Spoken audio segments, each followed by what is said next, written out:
адреса Македонија. Ден на жалост во Македонија. Тажен ден за Македонија. Големата трагедија во Кочани. Големата трагедија што не се случи во Кочани. Излеговме од Кочани бидејќи тоа е навистина тажно. Таму мислам целиот град е завиен во црно.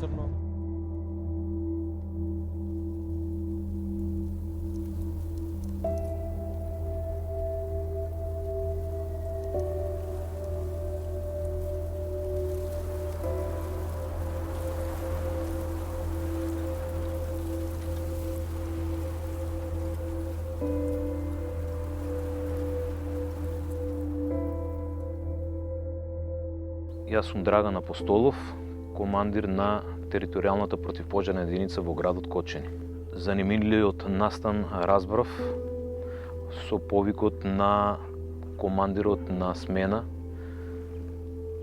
кој ми се јави во 2 часот и 47 минути. Бев известен дека гори дискотеката Пулс, има повредени лица, има починати лица и веднаш се упатив на кај територијалната противпожарна единица, ги извести сите командири на смени да ја мобилизираме единицата, го известив и ја известив и дирекцијата за заштита и спасување со нивна помош.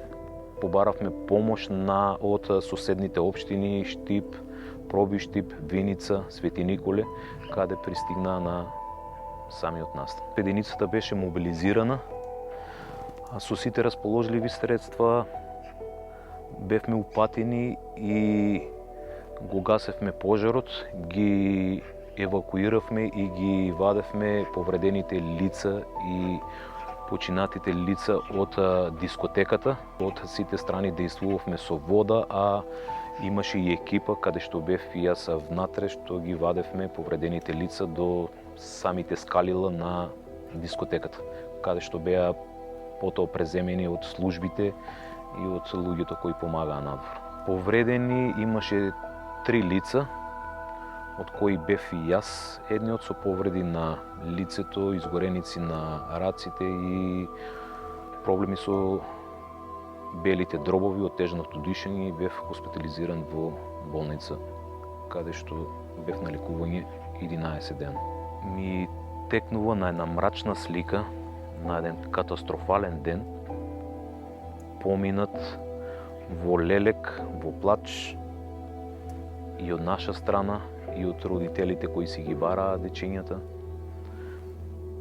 Се информираа за луѓето дали се внатре, ги бараа, каде се, дали сме ги видели, така да ви кажам, многу жалосно.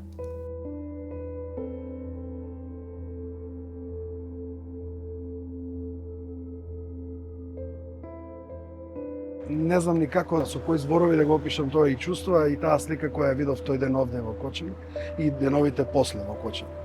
Мислам дека Кочани доби една лузна која ќе ја носи можеби до крајот на својата историја и ние тоа не треба да го заборавиме никако. Пробав да помогнам колку можам, дали е тоа доволно, не, дали јас сум нешто посебно направил, не, тоа ќе го направи секој човек кој ќе се најде во таква ситуација и ако дојде во таква. Така да мислам дека цело Кочани во тој момент беше сплотено и секој помагаше, секој во своите можности, со своите капацитети, не прашуваше ниту колку чини, нити колку време ќе земе, туку можам да кажам дека во тој момент го почувствуват Кочани како еден организам кој пробаше да се спаси од тој и да спаси што повеќе луѓе во моментот. И еве Кочани и ден денес, година дена после тоа, се уште се труди да излезе од таква едно трагично чувство, да се врати на некој нормален тек, но се уште мислам дека не сме доволно спремни да го надминеме тоа што го видовме тој ден.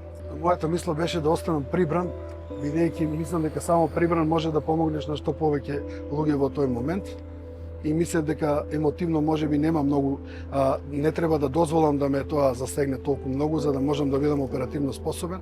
И во првиот момент тоа беше така, но сепак на крајот и остави трага и на мене и здравствено. Затоа што секој човек има еден, да кажем, емотивен капацитет, некој поголем, некој помал. Така да чувството е траурно и во тој момент и во после тоа и ден денеска кога се вратиме на тие моменти, ни се враќаат тие слики, што се случило, како се случи. Така да чувството е многу лошо, едноставно никакво чувство не е тоа. Първо да кажа, че толкова много емоции преживяхме всички, които бяхме от моя екип и от моето ръководство и в Скопие, и в Кочани, че до момента не може да се успокоим. Ние имаме много богат опит с масово пострадали пациенти и имаме строго определени протоколи как да работиме. Така че от професионална гледна точка работата се върши професионално. Но емоционалното е, че това са деца. Деца, които са на възраст пълноценна, които трябва да бъдат красиви, които трябва да бъдат спокойни и които трябва да бъдат радост за всичките им близки, родители и познати. Това беше най-емоционалното, че бяха много и всичките им родители просто, както се изрази градоначалника на Кочани, ходеха около болницата ден и нощ, без да се хранят, без да пият вода. И като ви казвам, в момента се чувствам разстроена. Наистина много така дълбоко преживяхме това. И аз, и моите колеги, и всичките, целият екип на клиниката и на болницата. Каква ви беше првата реакција кога пристигнаа пациентите? Пациентите, първата реакция беше професионална. Веднага се направи оценка относно състоянието им. Имаше пострадали, които не бяха интубирани на место, но в хода на трансфера се прецени, че трябва да се случи. И следствие на тежката инхалаторна травма, това са изгаряния на дихателните пътища, веднага трябваше да бъдат настанени в реанимационното отделение. Ние бяхме подготвени, защото от сутринта имахме информация и знаехме колко ще дойдат, в какво състояние.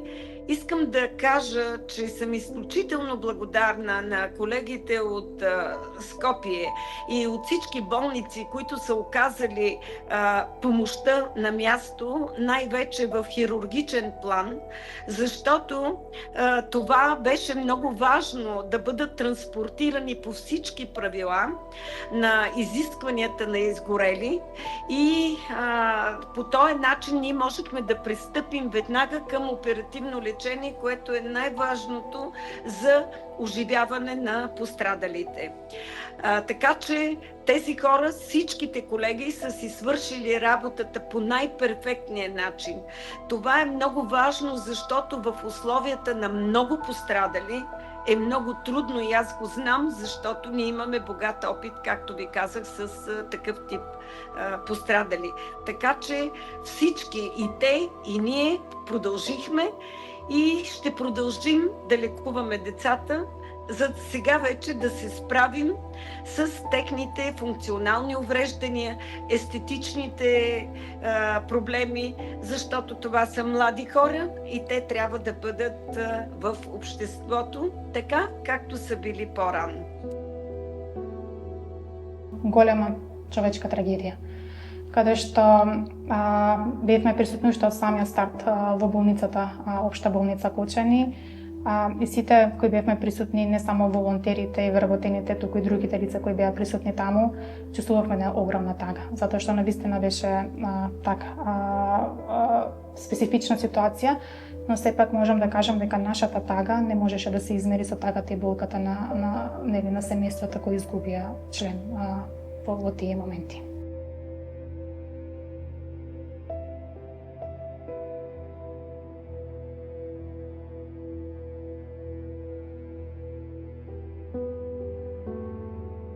Таа ноќ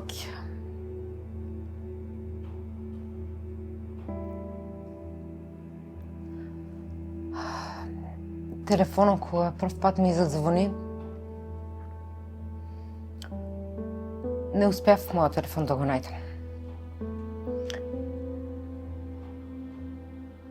После тоа телефонот на сопругот му задзвони у 2:40 41 минута, 2, дека е било ништо повише од тоа. Јавив се на телефона, звонеше нашата кутна пријателка Анита.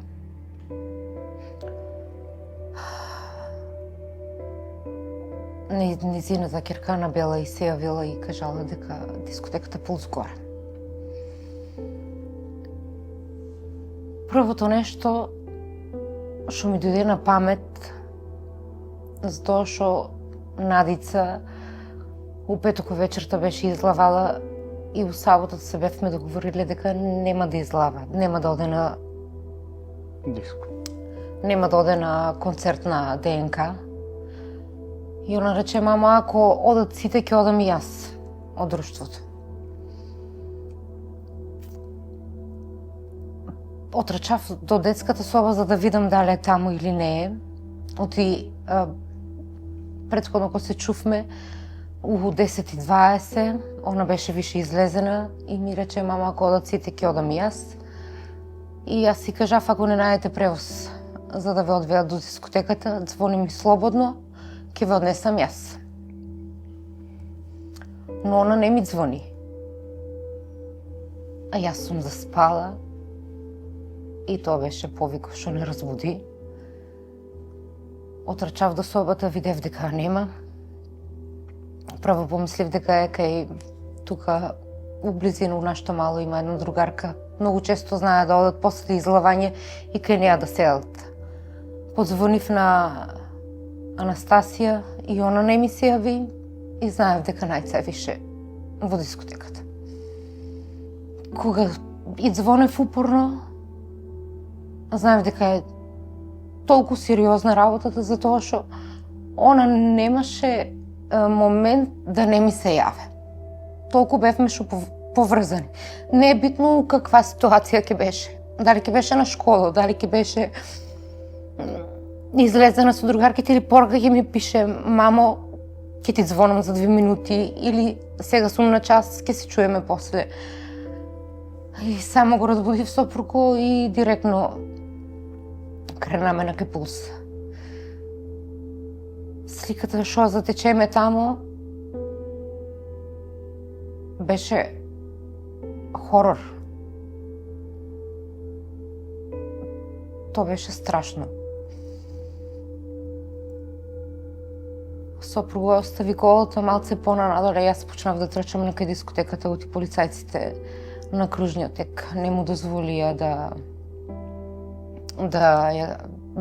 отидеме со возилото догоре, до пред дискотеката. И ја само што трчав на нагоре на кај дискотеката, тоа што го видевме таа вечер таму, не го пожелувам на никој да го видам. Имаше деца на сите страни. Кој по земја, кој на улица, кој по колите потпрени, половини повише лежеа на земјата. Излаваше чат од врат. Слушнав само пискање на женски глас. Оти има многу често одена у таа дискотека заедно со мојата ќерка и со другарките. Последните 3 години бев почестен гостин таму, особено зимна сезона. Од кај вецињата имаше раци и траже сите помош. Кога отидев од левата страна, од кај дискотеката, тоа беше женското веце. Само ги гледаш девојчињата потпрени на шипките со раците и тражеа воздух. И таму излаваше црна чат. Јас само ги прашав, Најца таму ли е? Најца таму ли е? Надевајќи се дека нешто ќе ми кажат уврска со неа. После па пробав да отидам, за да улезам у дискотеката, мене не ме пуштија. И од тај момент, како мајка, како секој совестен човек што би постапил, почнав да кршам, бидејќи знам дека тај дел од кавицињата е посебно направен и дека е со гипс картон. Почнав да кршам со раците за да направам воздух да ја улава на децата. Јас саце не сум го ни видела сопруг кога е улизал у дискотеката, Прво ми подаде едно друго девојче, подпрев го на оградата, девојчето беше живо, покажуваше знаци на живот. Трепна ми девојчето со очите дека окей, кажав и да не пробува да заспива и да стои исправено. Постоја па се врнав пред влезо и само што застанав таму. Аци ми ја подаде најце.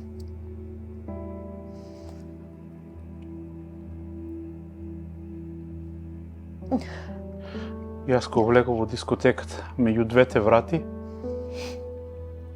а пожарникарите изнасаат трупови од внатре. Се си мислев да не била во внатрешниот дел, но ако е била во тај пламен, сигурно ќе е била изгорена. Она немаше ништо на неја, ни изгорено, ништо. Парфемот ти уште миришеше на неја. Шмиката исто беше. Да. Обечките исто, буквално како да... Со штикли беше со се. Беше од десната страна целата со ПП апарат. Кога ја кренав, беше многу тешка. Викав Надица, немаше никакви знаци. Имав пријатели што помага исто, Милева од Фотолуна. Он ми помогна да симнеме доле, мојата керка. Кога ја симнав, ја дадов на мојата сопруга, како што каже она. Едно дете ни подаде вода, шише вода ни подаде. Почнавме да миеме, да пробаме да освестиме, но не даваше никакви знаци за живот. Мојата сопруга рече, брзо трчи по колата, вика, секунди се упрашање, вика, се е, вика, у Божи раци. Јас веднаш кренав да ја земам колата.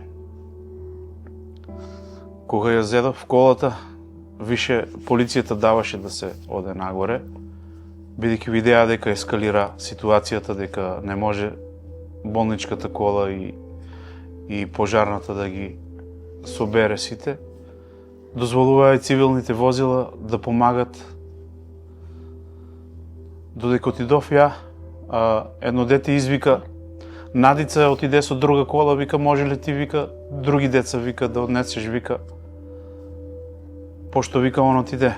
Викам, нема проблема, викам, ако се што треба, улегнете сите, колку можете се соберете, толку. Они додека улаваа во колата, ја искочив и отидов на местото дека беше мојата сопруга. Почнав да викам силно, Габи, бидејќи не се прозва она, бев уверен дека отиде на Сонадица со друго возило во болницата. Кога се качив да ги однесам децата, Аце кога отиде по возилото, јас дето си го држев у раци, бев клекнана на земјата и почнав да тражам помош. Околу мене имаше од полицајците 3-4 души стоја. Обрнав се со надеж дека они на мене ќе ми помогнат. Една од цајканките, или полицајките да ги кажам сега, само се завртена кај мене и вика, ние не сме обучени за тоа. И толку. У тај момент отрча на Моника, сопругот Жарко, заедно со сестри на Моника, Ивана, и ми ја качија најца у колата. Ние бевме со најца у 3 саат. Второто дете или втората особа што беше стасана у болницата, бевме јас и најца. Ходниците беа празни. Немаше никој. Директно на хирургија не качија. Имав трошка надеж дека е само несвестена и дека ќе ја разбудат. Никогаш у мојот живот не сум се надала дека може собственото дете да си го држам мртво у раците, дека немам сила да ја помогнам, да ја спасам. Кога се качивме горе на хирургија, дотрчаа неколку доктори и почнаа да реанимират И само еден момент излезе сестрата и ми рече врна ми го пулсо. Ја останав надвор у ходникот да се молам за тоа што не ме пуштија да влезам у салата. Бидејќи сопругот си го имаше заборавено телефонот дома, нашите патишта се раздвоија уште на самиот крај кај дискотеката, да.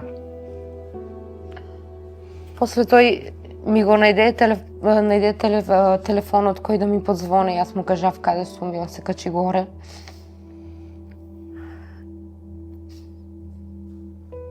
И кога стасов таму, она рече, мојата сопруга ми кажа, критична е ситуацијата, пулсот ти го врнаа, но се уште животот е загрозен, вика. Да се молиме, вика, беки ќе ја спасе Господ. Од десната страна беа степениците, кои се слуша многу врискање и не можев тоа да го издржам. Мојата сопруга вика, молам ти се, вика, ја ќе седам тука, ти помагај на некој, барем Господ ќе се смилува на нашето дете. Само што кренав кај степениците, видов едно дете, ногата му беше целата крвава. Го зедовме со едно друго дете и го однесовме на интерно во соба еден, за да му пружат помош. Пола саат толку што ми држеше душата, помагав, но цело време мислев на мојата ќерка и на мојата сопруга, што е видела ситуацијата, зашто не го носев телефоно, цело време мислев на ни. Кога се качив голе, само мојата сопруга рече, изгубивме ја Надица, не може да успее да преживее, не можеа да и го вратат пулс. Такво врескање. На никој не посакувам да си го види собственото дете како му леже на маса. Мртв. Сам да си го пронајдеш детето дека ти е мртво и никој да не дојде да ти извести. Ние не бевме известени од докторите што ја прожи. Да. Цело време додека бев надвор у ходникот и цело време мислев дека се слушаше некој апарат и мислев од почетокот гледав дека има некој кај неја. После тоа кога станав имаше едно девојче, имаше една соба пред салата и таму лежеше едно девојче. Она примаше кислородна поддршка, примаше девојчето и повикна нешто. Да не станев, да видам за девојчето шо. Дали му треба нешто и ако не отидев до кај неја, јас собственото дете немаше да си го видам дека нема никој пред него. Дека нема никој околу неја. Докторите се избегале од соседната соба. Од кај неа дали не се сакале да ни кажат дека се са пружили помош, не се можеле да ја спасат. Јас знам дека таа вечер е било хаос и дека имало многу деца. Ама они се тие што треба родителот да го известат.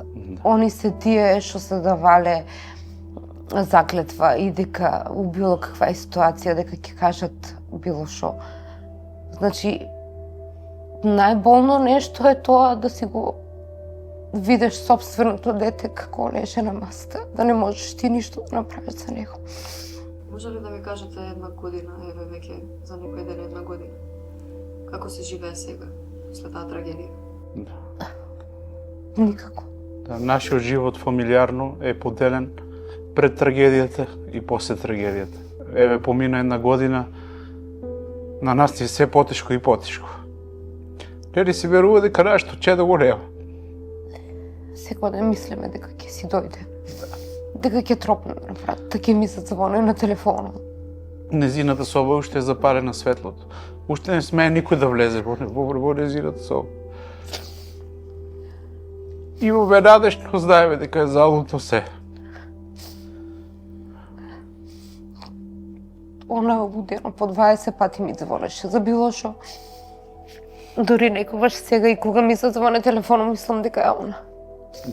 И кога тропне на вратата, некогаш оти многу ретко некој да дојде кај нас дома. После тоа, мислиш дека е она. Истрчаш со надеж дека ќе ја видиш па. Да, незините содишта, незините надежи што беа. Уште ни се вртат во главата дека треба да ги исполниме ние како родители. Не можеме да поверуваме дека ние нема.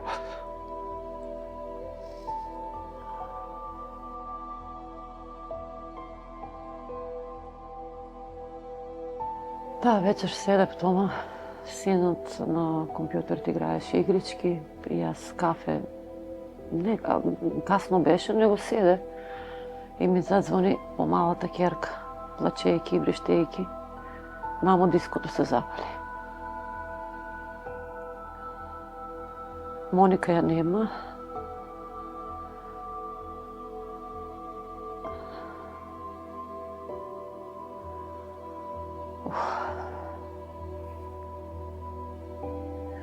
И веднаш не очекувавме дека ќе затечеме таков хорор. Јас се обликов, синот и он, мамо, ќе дојдам со тебе, пошто они тројцата се приврзани со мене. Одеме да тражиме Моника, пошто ја слушнав и врна на телефон. Веќе, значи, ја имам предвид Симоне до мене, сега Моника е битно да ја таму некаде во 10 до 3 мислам дека стигнав. Хорор. Невиден хорор. Јас само пред Национал сопругот дури не беше застанал со автомобилот. Јас излетов дури ќе ме инстинктивно тоа трчев и се кинев блудот и само дерев по Моника да ми се јави од некаде. Најдов на помалата ќерка и избезумена, јас само се дерев Моника. Но немаше. Издегуваа деца со исцрнети глави, со свлечени кожи. Беа избезумени, не знае кој на деката оде. Помалата ќерка ме вика, мамо, затолите, викнав сега и на тебе да ти се сложи. А мене тај ден, цел ден, телото ме болеше. Цел Божи ден. Ке принев апче само пола сат некаде ке држе, ништо пак почне истата болка. Се додека се случи случката.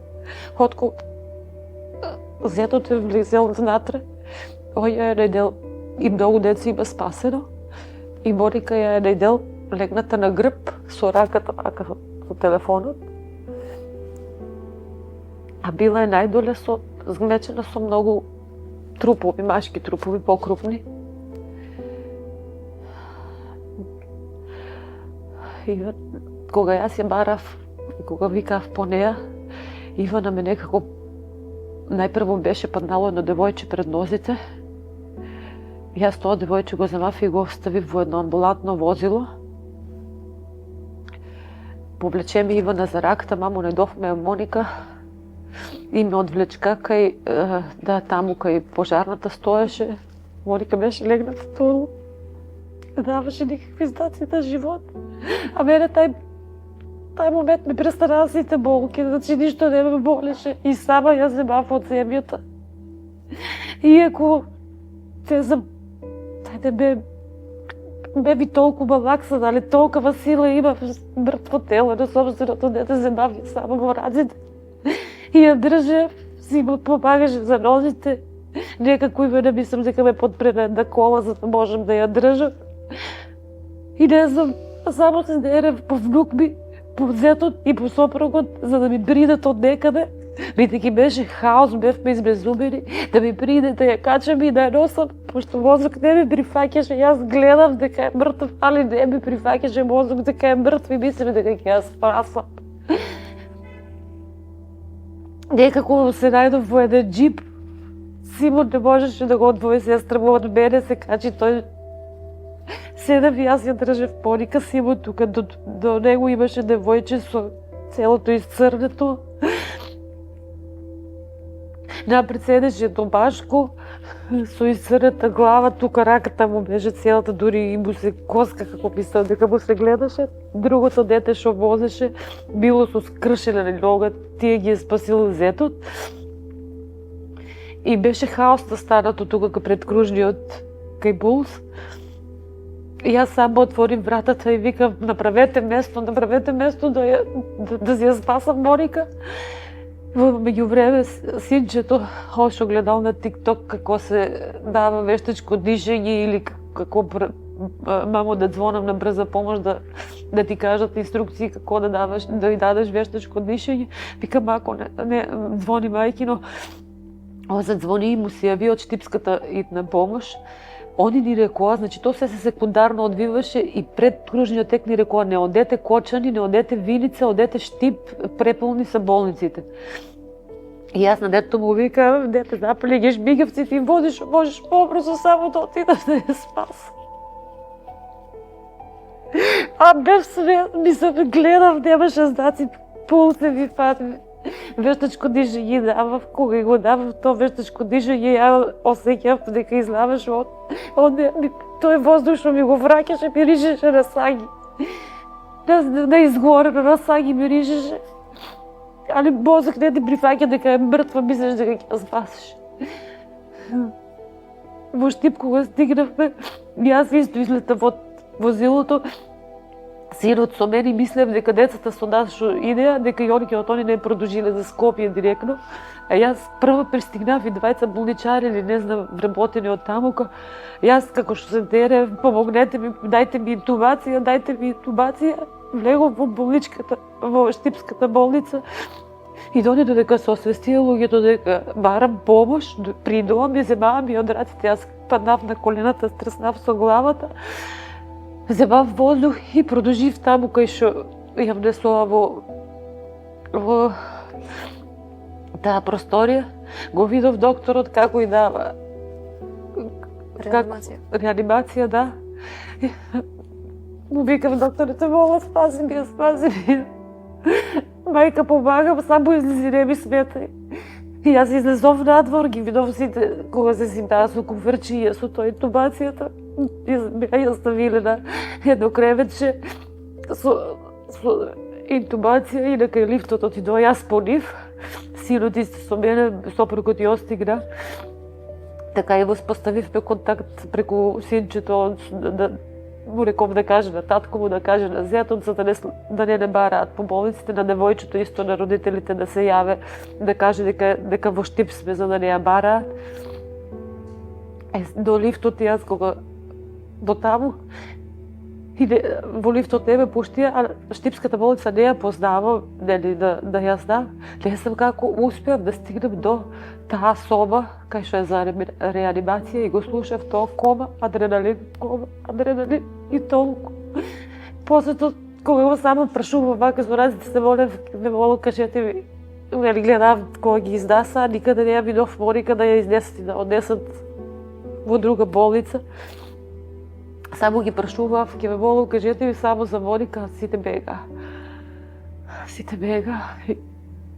После тоа дури попладне вода кај после 1 сат, да избоцка, бевме во шок, и се уште не можеш да се соземеш, дека како што е? Вие уште примате терапија? Да. Моментално како се чувствувате? Моментално, последните денови сум многу падната. Се трудам да си дојдам на себе, али потешко. Секој ден и се потешко. Али тоа е реалноста. И се трудам да се изборам. Знаеш како да сме, бар јас за мене, како да сме поделени на два света. Сакаш и со тоа дете, сакаш и со овие да се избораш. Толку ни се променија животите. Шо? Тоа е ужас. Како се братот и сестрата на Моника? И они се, значи, со трауми. Ивана би е преживеано од тоа. Дечкото нејзин исто е преживеано од тоа. Зетот е преживеано.